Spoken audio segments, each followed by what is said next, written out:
క్రీస్తునందు ప్రియమైన నా యొక్క ఆత్మీయ సహోదరులందరికీ కూడా మన ప్రభు అయిన యేసుక్రీస్తు అతి పరిశుద్ధమైన నామమున శుభములు వందనములు తెలియజేసుకుంటున్నాను.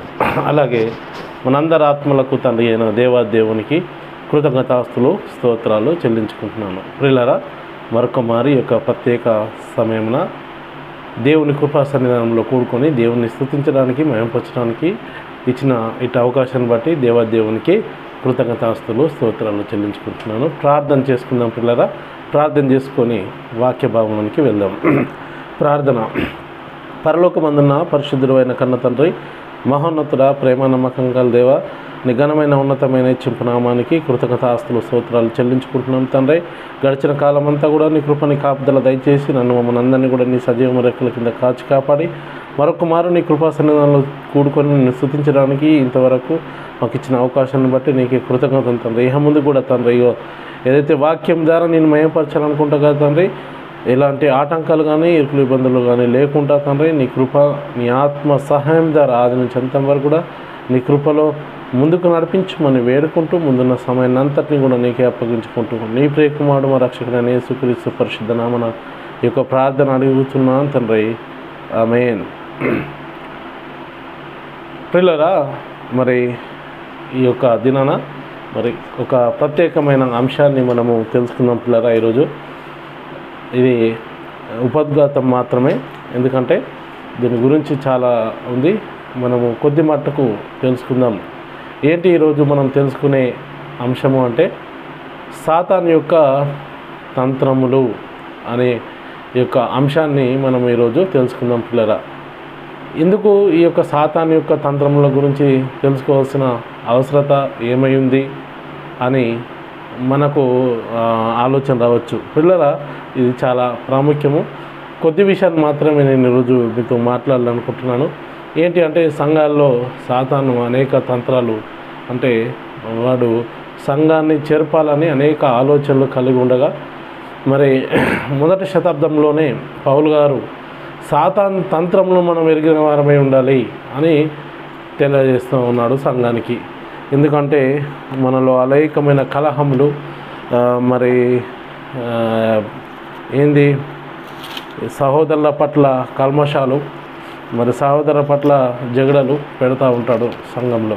కాబట్టి వాటిని ఎరిగి మనం ఏం చేసుకుంటామంటే ఒకరినొకరు క్షమించుకొని మరి సాతానుకు ఎలాంటి మన మధ్యన అవకాశం ఇవ్వకుండా ఉండాలని చెప్పేసి నాడు మొదటి శతాబ్దంలోనే పౌలు గారు మరి సంఘానికి హెచ్చరిస్తున్నట్టుగా మనం చూడగలుగుతాం పిల్లరా.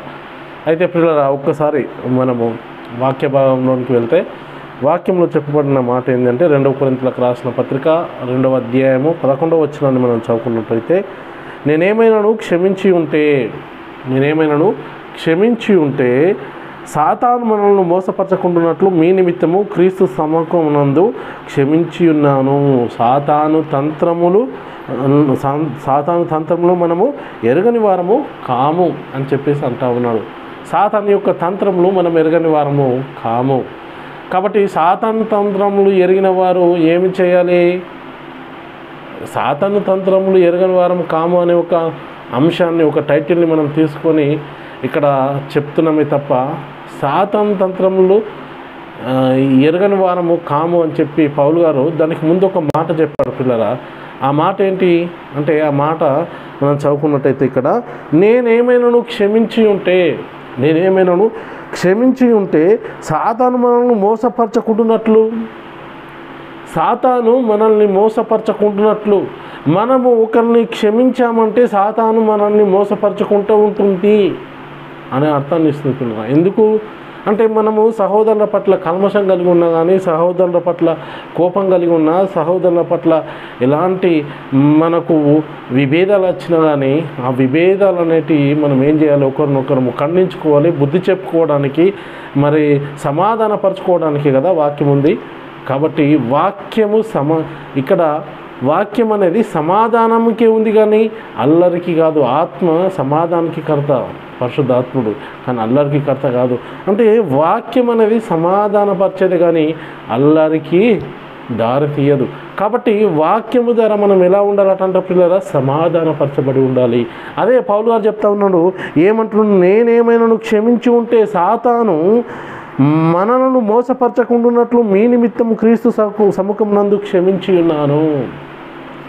నేను మీలో ఎవరినైనా క్షమించి ఉంటే ఏంటంటే సాతాను మనల్ని మోసపరచకుండాన్నట్లు క్రీస్తు సమక్షంలో మిమ్మల్ని క్షమించి ఉన్నాను అంటుండు సముఖమునందు.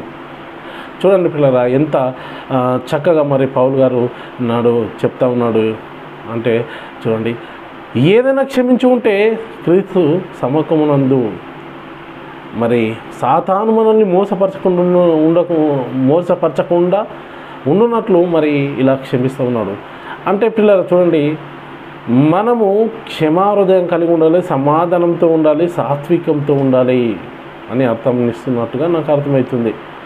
మరి ఇలాంటి బోధలు చేస్తున్నాయి. మేము సత్యం చెప్తున్నాము అనుకుంటానే సహోదరుల పట్ల మరి సహృదయం కలగకుండా, అంటే వారి పట్ల ప్రేమ కలగకుండా, వారి పట్ల ద్వేషము, కలహము, ఏదో ఒక చిన్న విషయాలకే నేడు సంఘాల్లో మరి విభేదాలు కలుగుతున్నాయి. పిల్లరా, నేను ఎవరినో ఊహించి కానీ ఎవరినో తప్పు పట్టాను కానీ ఒక సంఘాన్ని గురించి కానీ ఒక సంస్థను గురించి కానీ మాట్లాడడం లేదు. కానీ నేడు సంఘాల్లో అనేకుల్లో జరుగుతున్న విషయాలని చూస్తూ ఉన్నాం. కాబట్టి ఈ విషయాలు మనం తెలుసుకున్నాం. కాబట్టి వీటిని గురించి నేను మీకు తెలియజేయాలనుకుంటున్నాను పిల్లరా.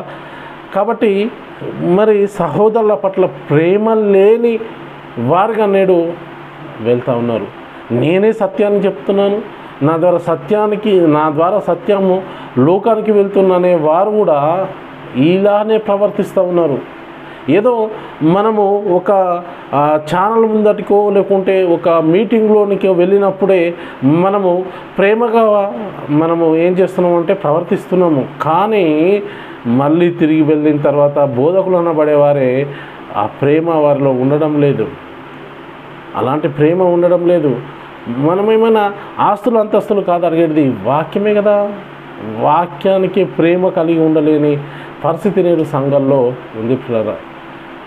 అది మరి పిల్లరా, వారి ఆస్తిలో అంతస్తులో కాదు మనం అడిగేది. ఎవరిని గురించి ఎవరి ఆస్తుల అంతస్తులు ఇగ్గుకోవడానికి మనం వెళ్ళడం లేదు. కానీ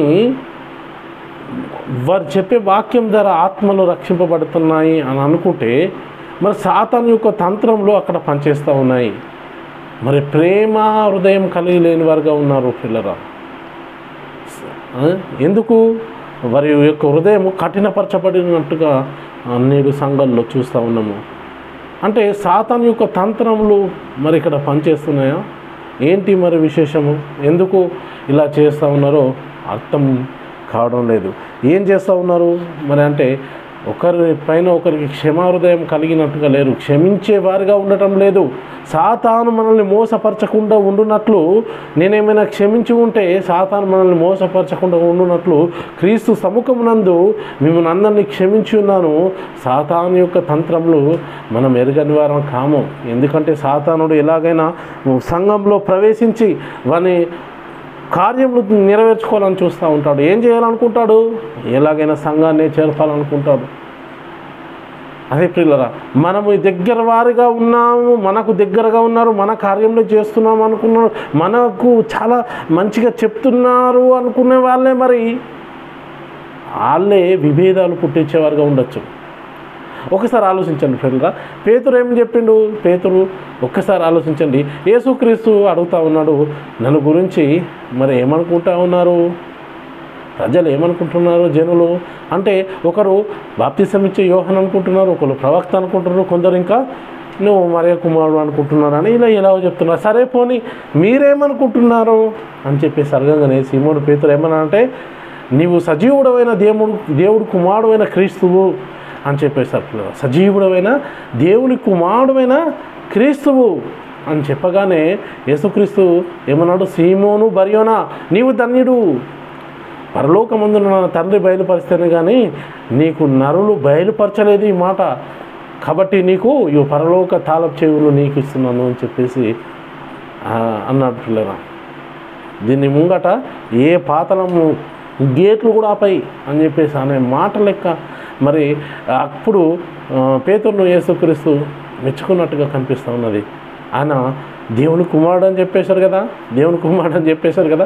మళ్ళీ తర్వాత ఏమైందంటే పిల్లరా, అక్కడనే కిందికి వచ్చేసరికి వెళ్ళి అక్కడ యేసుక్రీస్తు వారు తన్ని యెరూషలేముకు వెళ్ళిన తర్వాత నేను యూదులకు అంటే పరిచయులకు అప్పగింపబడిన తర్వాత వాళ్ళు నన్ను హింసిస్తారు, గుద్దుతారు, సిలువ వేస్తారు, మరి నేను మరణిస్తాను, మళ్ళీ 3వ దినంలో లేస్తాను అని చెప్పేసి మరి శిష్యులకు చెప్తా ఉంటే శిష్యులు ఏమంటారు అంటే పిల్లరా, శిష్యులు కాదు, శిష్యుల్లో ఒకడైనా పేతురు అంటాడు, ప్రభువా అది నీకు దూరం అవును గాక అని చెప్పి గద్దిస్తాడు.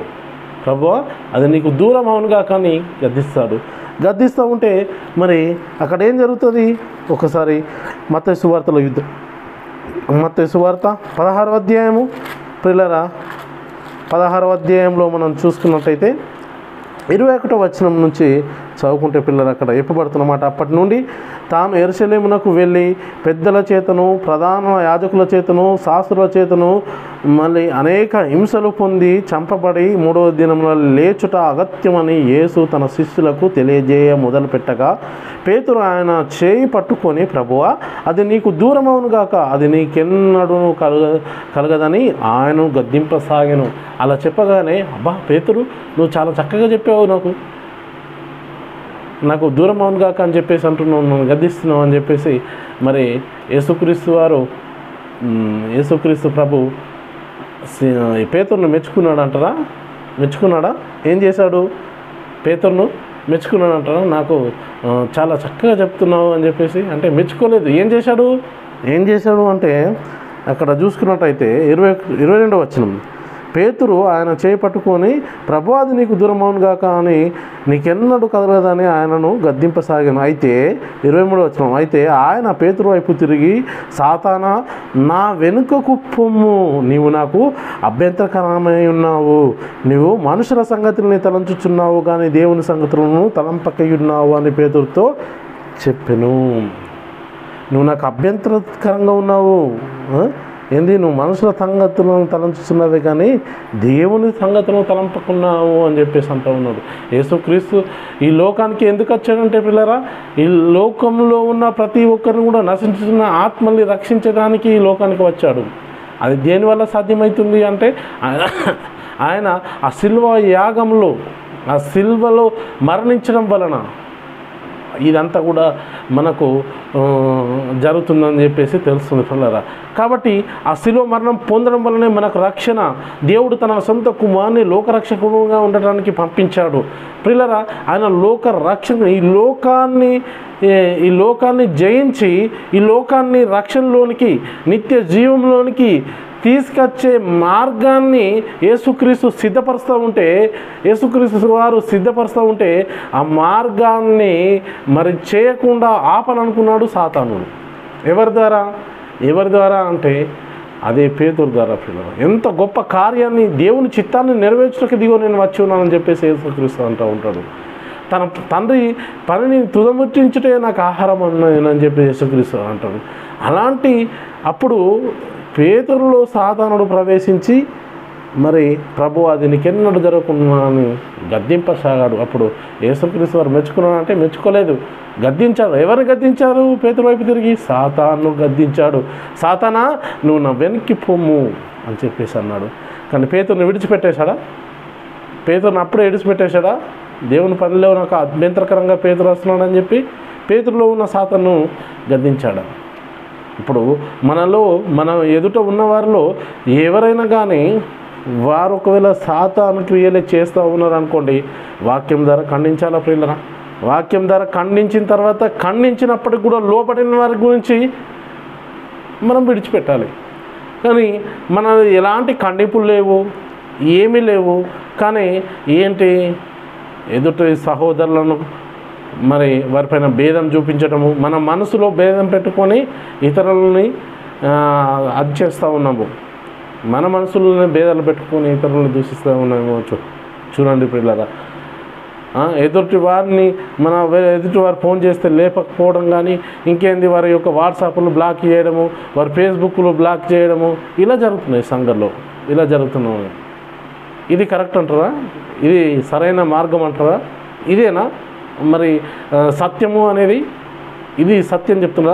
సాతానుడు నా వెనుక పొమ్మని చెప్పేసి యేసుక్రీస్తు వారు పేతురుని చెప్పిండు. పేతురులో ఉన్న సాతాను బెదిరించాడు, కానీ పేతురుని వదిలేసి వెళ్ళిపోయాడు అక్కడి నుంచి. తనను అప్పగించే యూదాను కూడా వదిలిపెట్టలేడు చివరి వరకు. పిల్లరా, తనను ఎవరైతే అప్పగిస్తాడో యూదా, ఇస్కరియోతు యూదా, ఆయనను చివరి వరకు తన ఎంబటే ఉంచుకున్నాడు. సాతాను తనలో ఉన్నదని చెప్పేసి తనను అప్పగించేది ఆయనని చెప్పేసి యేసుక్రీస్తు వారికి తెలియదు అంటారా? తెలిసినప్పటికి కూడా ఆయన విడిచిపెట్టలేదు. ఎందుకు? ఆయన చివరి వరకు ఏ క్షణమైనా మారవచ్చు అని అనుకున్నాడు, కానీ మారలేకపోయాడు. చూడండి ఒకసారి, ఆయనలో సాతాను ప్రవేశించిందంటే అవును పిల్లల. లూకా సువార్తలో మనం చూసుకున్నట్టయితే 22:3 వచనంలో కూడా, లూకా సువార్త 22:3 వచనంలో మనం చదువుకున్నట్టయితే యూదాలో సాతానుడు ప్రవేశిస్తాడు. 22:3 వచనం, అంతటా 12 మంది శిష్యుల సంఖ్యలో చేరిన ఇస్కరియోతు అనబడిన యూదాలో సాతాను ప్రవేశించెను. 13వ అధ్యాయం యోహాను సువార్త 2వ వచనం. యోహాను సువార్త 13:2 వచనంలో, వారు భోజనం చేయుచుండగా ఆయనను అప్పగింపవలనని సీమోను కుమారుడైన ఇస్కరియోతు యూదా హృదయంలో అపవాది ఇంతకు ముందే ఆలోచన పుట్టించెను గనుక. ఎవరు పుట్టించారు అపవాది? ఎవరిలో పుట్టించాడు అపవాది అంటే ఇస్కరియోతు యూదాలో ఆలోచన పుట్టించాడు. ఏమని? యేసుక్రీస్తును అప్పగించాలని చెప్పేసి ఇస్కరియోతు యూదాలో మరి ప్రవేశించాడు, ఇస్కరియోతు యూదాలో పుట్టించాడు. కానీ యేసుక్రీస్తు వారు ఏమంటున్నాడు? అప్పటి వరకు కూడా ఛాన్స్ ఇచ్చాడు. ఇంకా చెప్తా ఉన్నాడు, ఇంకొక గద్దింపు మాట చెప్తా ఉన్నాడు. ఏమని చెప్తున్నాడు అంటే పిల్లరా, ఇక్కడ మత్తయి సువార్త 26వ అధ్యాయంలో 20 నుంచి మనం చూసుకున్నట్టయితే, అక్కడ 20 నుంచి చూసుకుంటే 24వ వచనం చూసుకుంటే, 24వ వచనంలో మనుష్య కుమారుడు అంటే ఇక్కడ చెప్తా ఉంటాడు, భోజన పంక్తిలో కూర్చున్నప్పుడు ఎవరు మీలో ఒకడు నన్ను అప్పగిస్తాడు అని చెప్పేసి చెప్తా ఒక మాట చెప్తాడు పిల్లలు, ఒక హెచ్చరింపు, మీలో ఒకడు నన్ను అప్పగిస్తాడు. అది ఎవరు అంటే ఇస్కరియోతు యూదా అని చెప్పేసి యేసుక్రీస్తుకు తెలిసే అది నీవే అని చెప్పేసి యేసుక్రీస్తు యూదాతో కూడా చెప్తాడు. అయితే ఒక మాట చెప్తాడు హెచ్చరింపు, ఏమంటున్నాడు అంటే 24వ వచనం మత్తయి సువార్త 26:24, మనుష్య కుమారుని గురించి వ్రాయబడిన ప్రకారం ఆయన పోవుచున్నాడు, కానీ ఎవని చేత మనుష్య కుమారుడు అప్పగింపబడుచున్నాడో ఆ మనుష్యునికి శ్రమ, ఆ మనుష్యుడు పుట్టి ఉండిన వానికి మేలని చెప్పాను. ఎంత గద్దింపు ప్రియులారా, ఒక్కసారి ఆలోచించండి. ఇలాంటి గద్దింపు చేశాడే. ఇలాంటిది ఉందా మన సంఘంలో? ఉందా? ఎలాంటి గద్దింపు లేవు. వాళ్ళు ఊరికే పాస్టల్ డే అలిగిపోతున్నారు. ఒకసారి ఆలోచించండి. పాస్టల్ డే అలిగి ఈ సహోదరులను గద్దింపక వారిని మరి పాప మార్గంలో నుండి నీతి మార్గంలోనికి నడిపించక, మేమే పెద్ద బోధకులము, మా ద్వారానే సత్యము ప్రపంచానికి వెళ్తుంది అని అనుకునే వాళ్ళే మరి ఎలాంటి పరిస్థితుల్లో ఉందంటే, వారే ఎవరైతే వినేవారి మీద మరి అలుగుతున్నారు అంటే వారిపైన అలక కలిగి ఉంటున్నారు. వారి నెంబర్ను బ్లాక్ చేస్తారు, వారి ఫేస్బుక్ను బ్లాక్ చేస్తూ ఉంటారు, వారి ఇంకేంది వాట్సాప్ను బ్లాక్ చేస్తూ ఉంటారు. ఇలాంటి పరిస్థితి నేడు సంఘాల్లో ఉంది. నేను విన్నాను కాబట్టి నేను ఈ విషయాలు చెప్తున్నాను. ఏం చేసిండు ఇస్కరియోతు యూదాకు చివరి వరకు ఒక ఛాన్స్ అనేది ఇచ్చిండు, అయినా కానీ మారలేదు. మారనప్పుడు చివరికి ఒక గద్దింపు చేస్తూ ఉన్నాడు యేసుక్రీస్తు. ఎవరికి? ఇస్కరియోతు యూదాకు. మనుష్య కుమారుడు అయితే ఏం చేయబడుతుండు? మనుష్య కుమారుని గురించి వ్రాయబడిన ప్రకారం ఆయన పోచున్నాడు, కానీ ఎవని చేత మనుష్య కుమారుడు అప్పగింపబడుచున్నాడు ఆ మనుషునికి శ్రమ. ఆ మనుషుడు అక్కడే ఉన్నాడంటే ఆ మనుషుడు అక్కడ ఉన్నాడు, వింటున్నాడు, కానీ ఆలోచన కలిగలేడు పిల్లరా, ఒక్కసారి ఆలోచించండి. ఆలోచించడం లేదు, గద్దింపు విన్నా కానీ మనలో ఎలాంటి గద్దింపు లేకుండా కానీ సహోదరులను విడిచిపెట్టేస్తూ ఉన్నాం. చూడండి, మనం ఎలాంటి సహోదరులను ఎలాంటి గద్దింపకున్నాం. ఒక సహోదరుడు తప్పు చేస్తుందంటే వారిని గద్దించాలి. వారు గద్దించరు, గద్దించే వారిని సహించరు. అలాంటి పరిస్థితి నేడు సంఘాల్లో ఉంది. సహోదరుడు నువ్వు ఇక్కడ తప్పు చెప్తున్నావు అని అంటే ఆ తప్పుని గురించి నాకెందుకు ఎత్తి చూపించద్దు. కాబట్టి నా గురించి పదే చెప్తున్నాను కాబట్టి ఇలాంటి బ్లాక్ చేసేయాలి, ఇలాంటి సహోదరులను బ్లాక్ చేసేయాలి. వాట్సాప్లో రావద్దు, ఫేస్బుక్లో రావద్దు, యూట్యూబ్లో రావద్దు, దేంట్లో కూడా రావద్దు. ఇల్లది మన దగ్గరికి అని బ్లాక్ చేస్తూ ఉంటారు. అలాంటి పరిస్థితి నేడు సంఘంలో ఉన్నది. హెచ్చరింపు తీసుకోవాలి, ఇవ్వాలి. ఇది మరి సంఘం చెప్తుంది. మరి వాక్యం ఏమైనది? ఖండించుటకు, బుద్ధి చెప్పుటకు, తప్పు దిద్దుకున్నటకు అదై ఉందని చెప్పేసి అన్నారు. ఒక్కసారి చూడండి, తిమోతికి రాసిన పత్రికలో చెప్పబడుతున్న మాట పిల్లరా, 4వ అధ్యాయము, 1 తిమోతి 4వ అధ్యాయము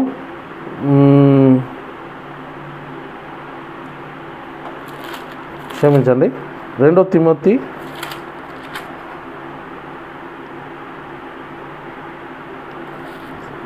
4వ అధ్యాయము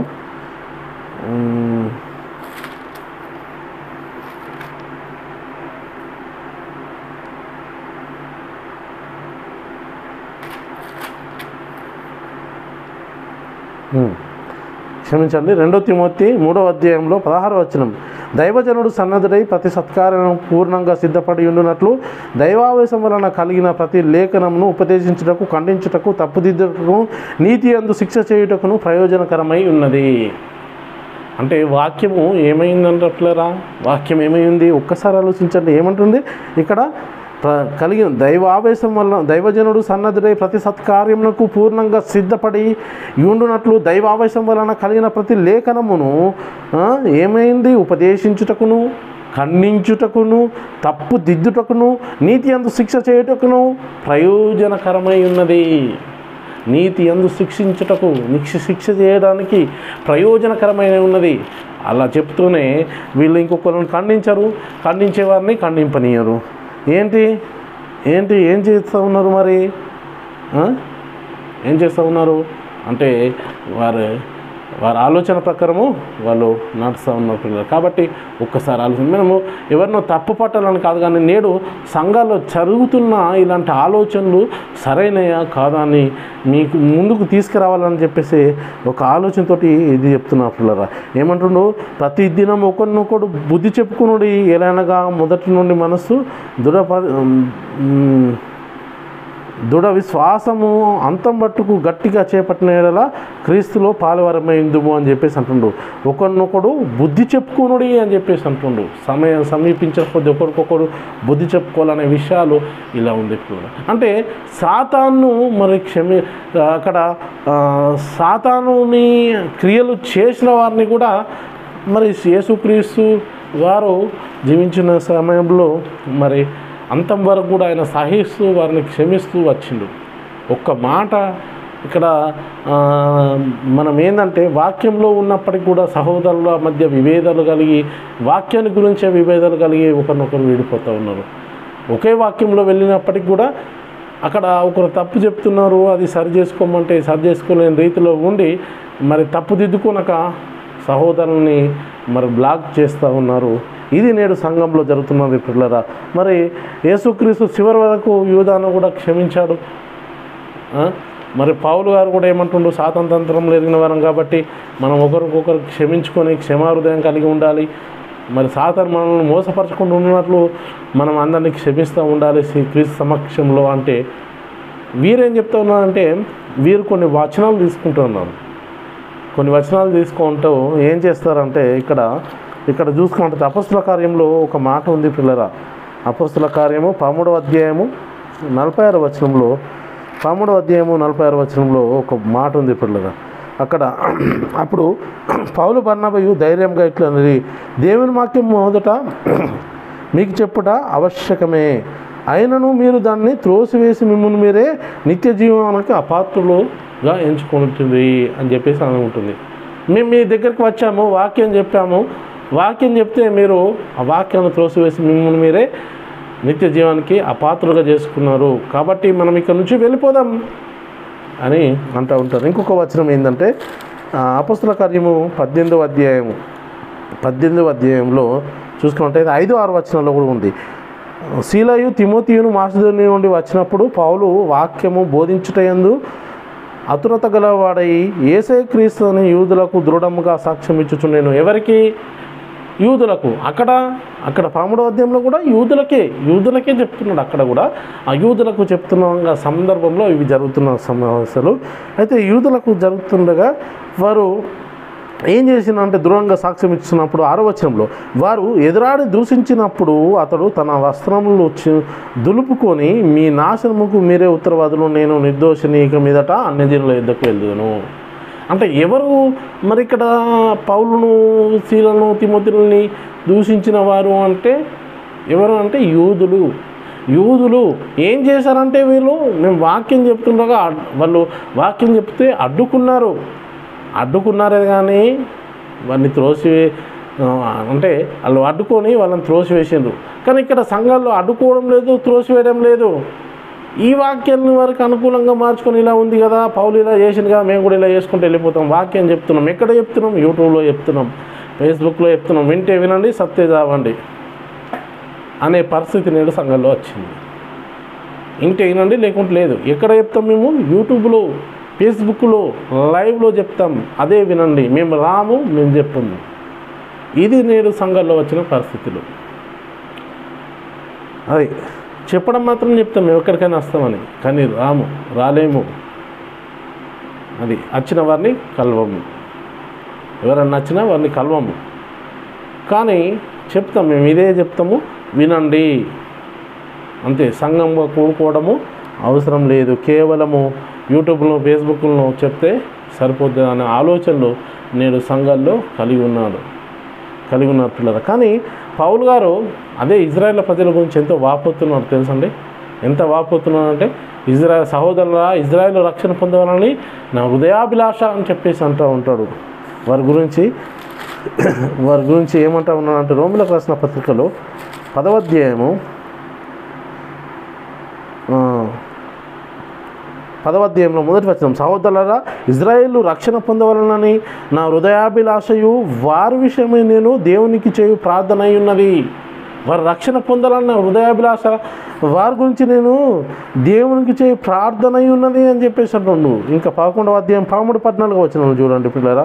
11వ అధ్యాయము 13-14 వచనం రోమిలకు రాసిన పత్రికలో, అన్యజనులకు మీతో నేను మాట్లాడుచున్నాను, నేను అన్యజనులకు అపోస్తలుడై ఉన్నాను గనుక ఏ విధమునైనను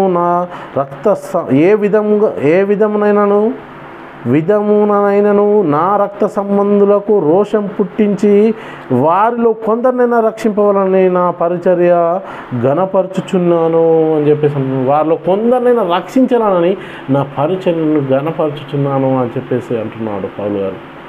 కొందరినైనా రక్షించాలి. ఎవరిని? ఇజ్రాయేల్ గురించి చెప్తా ఉన్నాడు పిల్లరా. ఎంత పిల్లరా, పౌలు గారు వాక్యాన్ని కొన్ని తీసుకొని మరి వాక్యాన్ని విభేదాలు కల్పిస్తూ ఉన్నాడు సాధారణ మనలో. కానీ పౌలు గారు మొదటి శతాబ్దంలో చేసిన కష్టం అంతా ఇంత కాదు. ఆయన ఎంత ప్రసవ వేదన పడ్డాను అని చెప్పేసి అంటూ ఉన్నాడు పిల్లరా. సంఘాల గురించి ప్రసవ వేదన పడ్డాడు. సంఘం అంటే ఊరికే ఆషామాషి అనుకుంటున్నారు నేడు సంఘస్థులు, కాపరులు. సంఘం అంటే ఊరికే ఆషామాషి అనుకుంటున్నారు.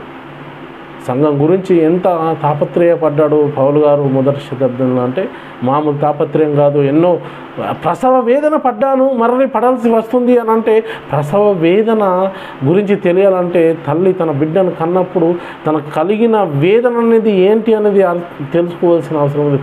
వారిని అరుచుకొని తెలుసుకోండి. ఎంత వేదనకరమైన మరి నొప్పి వాళ్ళు భరిస్తూ ఉంటారో, అలాంటి నొప్పిని నేను భరించాను మీరు క్రీస్తులోనికి రావడానికి, క్రీస్తు సారూప్యం మీ యందు ఏర్పడడానికి అని చెప్పేసి అంటూ ఉన్నాడు. ఎలాంటి నొప్పి లేకుండా కేవలం యూట్యూబ్లో, ఫేస్బుక్లో చెప్తున్నట రక్షణలోనికి వస్తారని చెప్పి నేడు సంఘాల్లో చెప్తూ ఉన్నారు బోధకులు.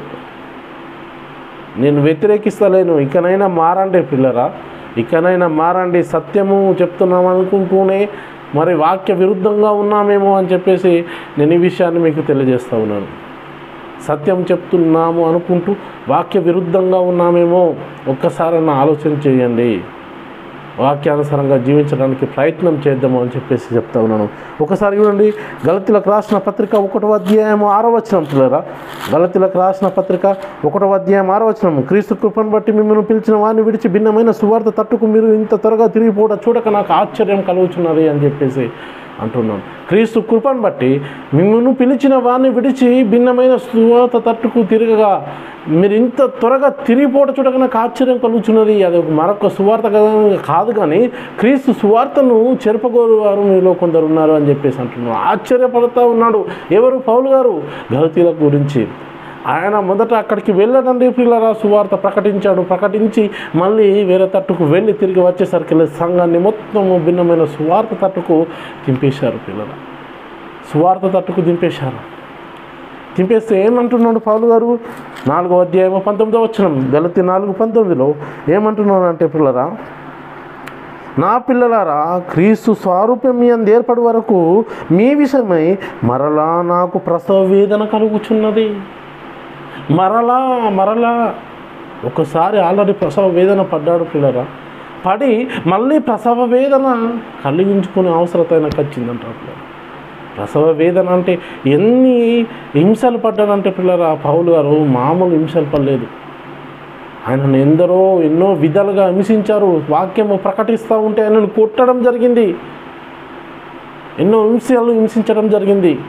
ఎలాగైనా కొందరిని రక్షించాలని, రక్షణలోనికి తీసుకురావాలని చెప్పేసి ఆయన ఎంతో కష్టపడి అది చేశాడు పిల్లలు. ఒక్కసారి చూద్దాం ఎంత ఆయనకు కలిగిన హింసలను చూసుకున్నట్టయితే మనము కొరింథీయులకు రాసిన 2వ పత్రికలో చూసుకున్నట్టయితే పిల్లరా, 2వ పత్రిక 11వ అధ్యాయం 22వ వచనం చూసుకుందాం పిల్లరా. వారు ఎబ్రియులు నేనును ఎబ్రియుడనే, వారు ఇజ్రాయిల్లా నేనును ఇజ్రాయిలోడనే, వారు అబ్రాహాము సంతానమా నేను అట్టివాడనే, వారు క్రీస్తు పరిచారకుల వెర్రివాని వలనే మాట్లాడుచున్నను, నేనును మరీ ఎక్కువగా క్రీస్తు పరిచారకుడును అంటూ మరి విశేషంగా ప్రయాసపడ్డానంట పిల్లల పౌలు గారు. మరి అనేక పర్యాయములు చెరసాలలో ఉంటిని, అపరిమితముగా దెబ్బలు తింటిని, అనేక మార్లు ప్రాణాపాయంలోనూ ఉంటిని, యూదుల చేత 5 మార్లు ఒకటి తక్కువ 40 దెబ్బలు తింటిని, 3 మారు బెత్తములతో కొట్టబడి తిని, ఒక్కసారి రాళ్లతో కొట్టబడి తిని, 3 మారు ఓడ పగిలి శ్రమపడి 1 రాత్రి పగలు సముద్రములో గడిపి తిని అనే అనేక పర్యాయములు ప్రాణాపాయంలోను, నదుల వలనైన ఆపదలలోను, దొంగల వలనైన ఆపదలలోను, నా స్వజనుల వలనైన ఆపదలలోను, అన్యజనుల వలన ఆపదలలోను, పట్టణములో ఆపదలలోను, అరణ్యంలో ఆపదలను, సముద్రంలో ఆపదలలోను, కపట సహోదరుల వలనైన ఆపదలను ఉంటిని. ఎంత ఆపదలు ఆయన ఎదుర్కొన్నాడంటే ఇవన్నీ కూడా దేని నిమిత్తం వచ్చినాయి అంటే సువార్త నిమిత్తమే వచ్చినాయి పిల్లరా. చూడండి ఒకసారి సువార్త నిమిత్తం వచ్చిన లేదో 16వ అధ్యాయము అపొస్తలుల కార్యము 16వ అధ్యాయము 19వ వచనం నుంచి చూసుకున్నట్టయితే అంతటా 20వ వచనం అంతటా 19 నుంచి ఆమె యజమానులు అలా లాభసాధమును పోయినని చూచి పౌలు శీలను పట్టుకొని గ్రామపు చవాడిలోనికి అధికారుల యుద్ధకు ఈడ్చుకొని పోయిరి. అంతటా న్యాయాధిపతుల యుద్ధకు వారిని తీసుకొని వచ్చి, ఈ మనుష్యులు యూదులయ్యుండి రోమిలమైన మనము అంగీకరించుటకైనను చేయుటకైనను కూడని ఆచారములు ప్రచురించుచు మన పట్టణము గలిబిలి చేయుచున్నారని చెప్పిరి.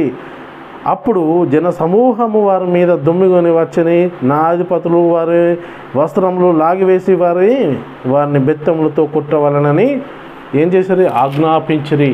వారిని బెత్తములతో కొట్టి ఏం చేశారు? వారు చాలా దెబ్బలు కొట్టి వారిని చెరసాలలో భద్రముగా కనిపెట్టవాలని చెరసాలలో నాయకులకి ఆజ్ఞాపించినట్టుగా తెలిసింది పిల్లలు. అంటే వారిని కొట్టారు.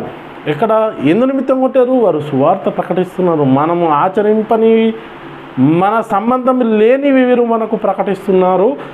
రోమిలమైన మనము ఆచరింపని వాటిని గురించి మనకు ఆచరింపమని చెప్తా ఉన్నారు. కాబట్టి వీరిని ఏం చేయాలి? శిక్షించాలి అని చెప్పేసి వారిని శిక్షించినట్టుగా చూస్తూ ఉన్నాం పిల్లరా. ఇది 14వ అధ్యాయము అపొస్తలుల కార్యంలో మనం చూసుకున్నట్టయితే 19వ వచనం నుంచి ఇక్కడ ఎవరు? యూదులు మరి ఏం చేస్తూ ఉన్నారు అంటే చూడండి, యూదులు ఏం చేస్తూ ఉన్నారు, అంత్యోకాయ నుండి యుకోనియ నుండి యూదులు వచ్చి జనసమూహమును తమ పక్షముగా చేసుకొని పౌలు మీద రాళ్ళు రువ్వి అతను చనిపోయినని అనుకొని ఏం చేశారు అంటే పిల్లరా, రాళ్ళు రువ్వారంట, రాళ్లతోటి కొట్టారు. ఎవరిని? పౌలును కొట్టి ఏం చేశారు, రాళ్ళు రువ్వి అతను చనిపోయాడు అనుకొని పట్టణం వెలుపలికి అతన్ని ఈడ్చిరి. అయితే శిష్యులు అతన్ని చుట్టూ నిలిచి ఉండగా అతడు లేచి పట్టణంలో ప్రవేశించి మరునాడు బర్నబాతో కూడా దెర్బేకు బయలుదేరిపోయాను. వారు ఆ పట్టణంలో సువార్త ప్రకటించి అనేకులను శిష్యులుగా చేసే తర్వాత లూస్త్రాకు, ఇకోనియకు, అంతియోకు ఏం చేశారు, తిరిగి వచ్చారు. అన్ని దెబ్బలు తిన్నా కానీ మర్నాడు వెళ్ళి సువార్త ప్రకటించారంట పిల్లల. అయ్యో నేను సువార్త ప్రకటించకపోతే నాకు శ్రమ అంటా ఉన్నాడు. శ్రమ పడుతూనే, శ్రమ దేనికి శ్రమ? మరి శ్రమ పడుతూ ఉన్నాడు కదా, శరీరకంగా అనేక దెబ్బలు, హింసలు, మనుషుల అంటే సజనుల వలన హింసల్లోనూ, పరజనుల వలన హింసలను, సముద్రం వలన హింసల్లోనూ, వస్త్రహీనతలోనూ, ఉపవాసంలోనూ చాలా మరి ఇలాంటివి ఉన్నప్పటికి కూడా ఇంకా అయ్యో నేను సువార్త ప్రకటించకపోతే నాకు శ్రమ అంటా ఉన్నాడు. ఎందుకు శ్రమ? దేనికి శ్రమ? ఆత్మకు శ్రమ. అందుకని ఎంతో బాధ్యతగా ఆయన తీసుకొని ఆ సువార్తను ప్రకటిస్తున్నట్టుగా మనకు పౌలు గురించి తెలుస్తుంది పిల్లరా. అంతా నేను అందుకని అంటూ ఉన్నాడు, ఏమంటా ఉన్నాడంటే, నేను ఇన్ని హింసలు పడ్డా కానీ ఇంకేమంటున్నాడంటే అక్కడ కొరింథీయులకు రాసిన 2వ పత్రికలో 11వ వచనంలో, 11వ అధ్యాయంలో 26వ వచనంలో, అనేక పర్యాయములు ప్రయాణంలోనూ, నదుల వలనైన ఆపదలలోనూ, దొంగల వలనైన ఆపదల్లోనూ, నా స్వజనుల వలన ఆపదలోను, అన్ని జనుల వలన ఆపదల్లోనూ, పట్టణంలో ఆపదల్లోనూ, అరణ్యంలోను ఆపదలోను, సముద్రంలో ఆపదలోను, కపట సహోదరుల వల్ల ఆపదలోను ఉంటిని. ప్రయాసంతోనూ, కష్టములతోనూ, తరచుగా జాగారములతోనూ, ఆకలి దప్పికలతోనూ, తరచుగా ఉపవాసంతోనూ, చలితోనూ, దిగంబరత్వంతోనూ ఉంటిని. ఇంకను చెప్పవలసినవి అనేకములు ఉన్నవి, ఇంకా చెప్పాల్సినవి అనేకములు ఉన్నాయి కానీ నేను చెప్తలేను అని అంటా ఉన్నాడు పౌలు గారు. కానీ దీనికంటే ఇన్ని దెబ్బలు, ఇంత ప్రసవ వేదన పడతా ఉన్నాడే పౌలు గారు, దీనికంటే ఇంపార్టెంట్ ఇంకొక దానికి ఇంపార్టెంట్ ఇచ్చాడు పిల్లలు. ఇక్కడ అన్నిటికంటే ఏమంటా ఉన్నాడంటే ఇంకా 28వ వచనం, 2 కొరింథీ 11:28 వచనంలో అక్కడ చూసుకుంటే, ఇవియును గాక సంఘములన్నింటి గురించి చింతయు కలదు, ఈ భారము దినదినము నాకు కలుగుచున్నది. చూడండి పిల్లలు, సంఘములన్నిటి గురించి ఒక భారము దినదినము నాకు కలుగుచున్నది, దినదినము నాకు కలుగుచున్నది అని చెప్పేసి అంటూ ఉన్నాడు పౌలు గారు.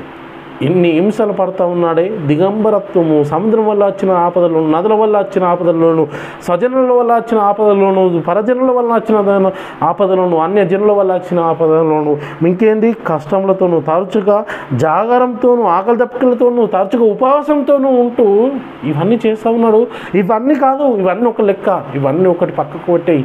వీటికంటే తరచుగా వచ్చే భారం నాకు ఒకటి మరీ ఎక్కువగా నా గుండెకు భారంగా ఉన్నది. ఏంటి అంటే ఆ భారము, దాని గురించి చెప్తా ఉన్నాడు పిల్లలు. ఇవియును గాక సంఘములన్నిటి గురించి చింతయు కలదు, ఈ భారము దినదినము నాకు కలుగుచున్నది, దినదినము కలుగుచున్నది అంట పిల్లలు. ఇలాంటి భారము మనము సంఘముల పైన ఉందే, మనకు సంఘం పట్ల మనకి ఇలాంటి భారం కలిగి ఉన్నామా? మరి సంఘంలో ఒక ఆత్మ మరి బయటకు వెళ్తుంటే ఆ ఆత్మను గురించి మనము భారం కలిగి ఉన్నామా? ఒక్కసారి ఆలోచించుకుందాం పిల్లలు. సంఘస్థులే, సంఘ కాపరులే సంఘాన్ని తీసుకెళ్ళి నా వైపు తిను, నేను సత్యం చెప్తున్నాను, నా యుద్ధకు రండి అని చెప్పేసి నడీ సముద్రాలకు వెళ్ళగానే ఓడ దింపేసి వెళ్ళిపోతూ ఉన్నారు. నడీ సముద్రంలో ఓడ దింపేసి అటు గడ్డకు వదిలిపెట్టిన వాళ్ళు కాదు, ఇటు రేవుకు వదిలిపెట్టిన వారు కాదు. ఏం చేస్తూ ఉన్నారు? మధ్యలో వదిలేస్తున్నారే, మధ్యలో వదిలేసి వారిని ఏకాకిని చేసేస్తూ ఉన్నారు నేడు సంఘస్థులు. ఎందుకు? ఇవన్నీ వాక్యము తెలుసుకోవాలి, తెలుసుకుని దాని ప్రకారంగా మనం నడుచుకోవడానికి ప్రయత్నం చేయాలి. సంఘంలో విభేదాలు ఎందుకు?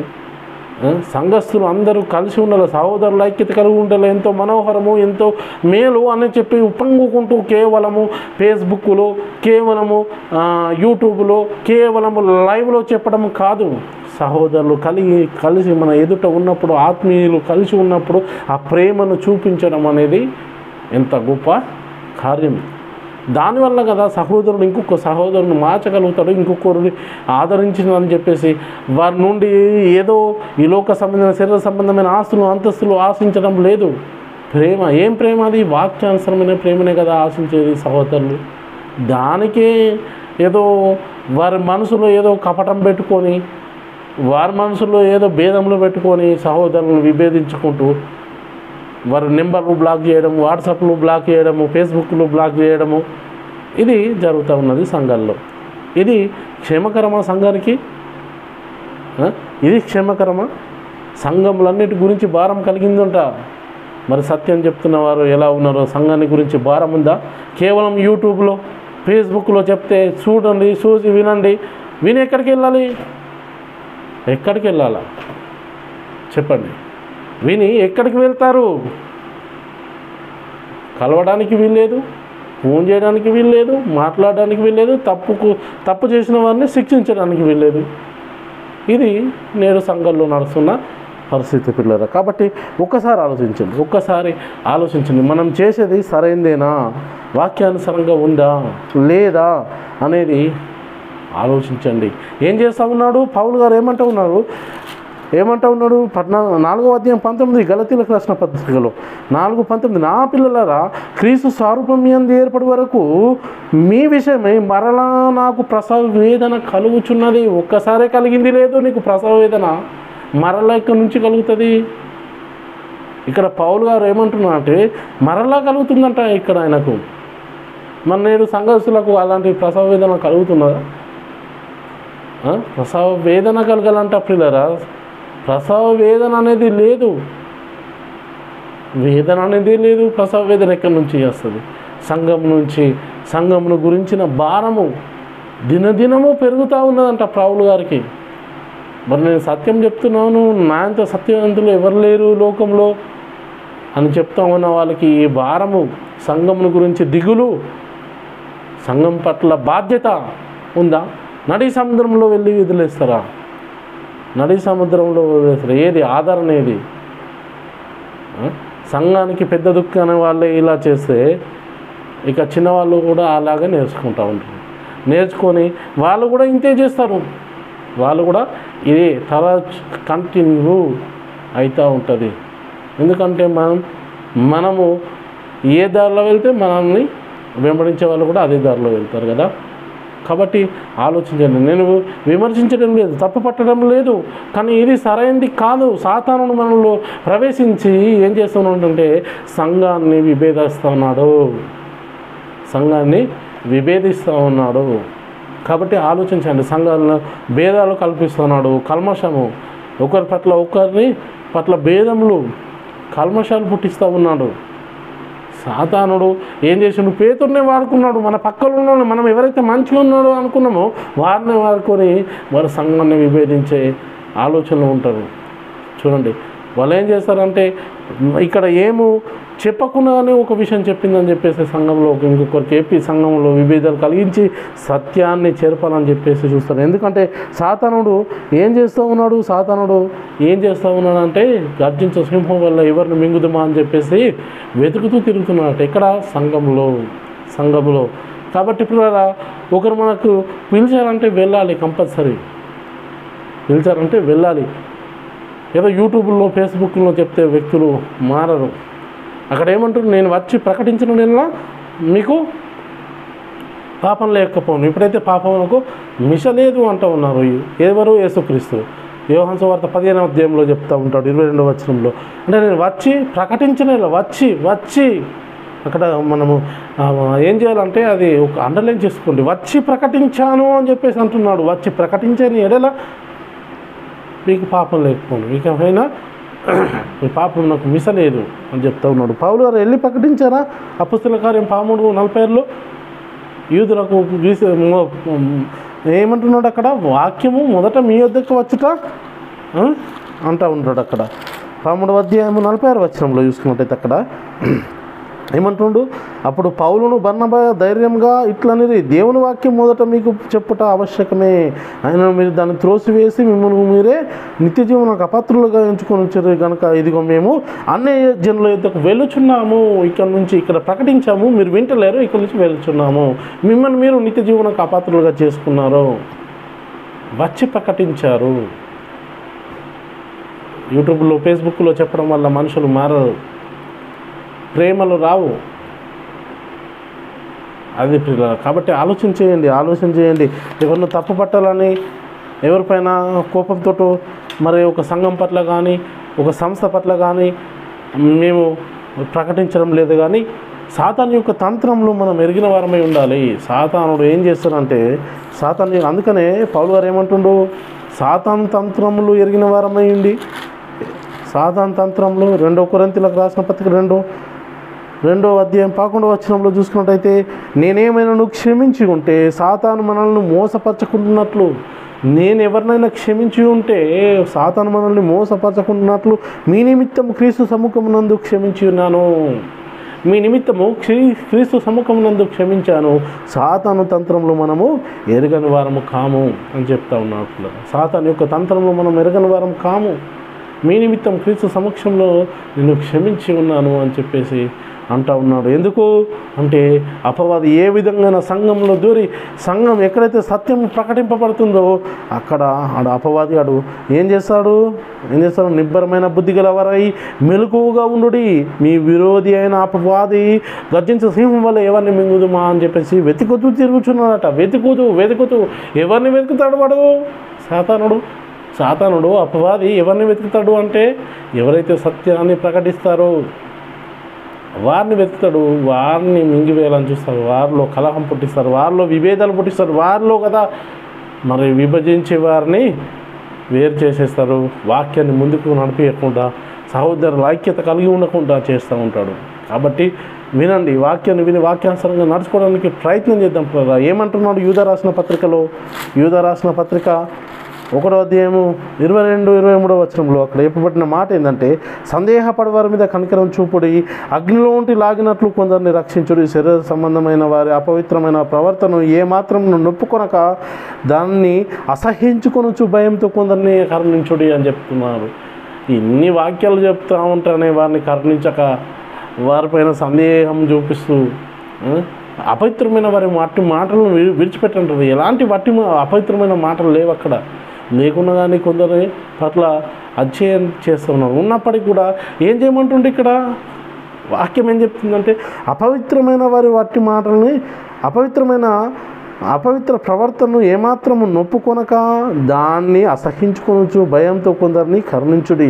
అసహించుకొనొచ్చు దాన్ని అనే దగ్గర ఒక పుట్టినట్టు ఉన్నది. శరీర సంబంధమైన డాగు పడిన అంగిని ఏం చేస్తారు? అంగిని తీసి క్లీన్ చేసుకుంటారు మళ్ళీ.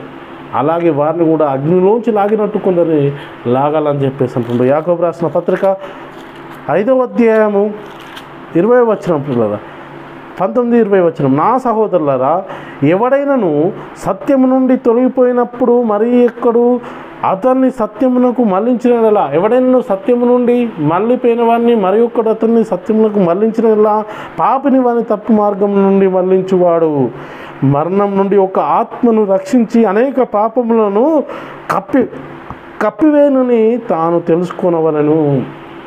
చూడండి, మరణం నుండి చూడండి పిల్లల, మరణం నుండి ఒక ఆత్మను రక్షించి అనేక పాపములు కప్పివేనని తాను తెలుసుకోవాలను.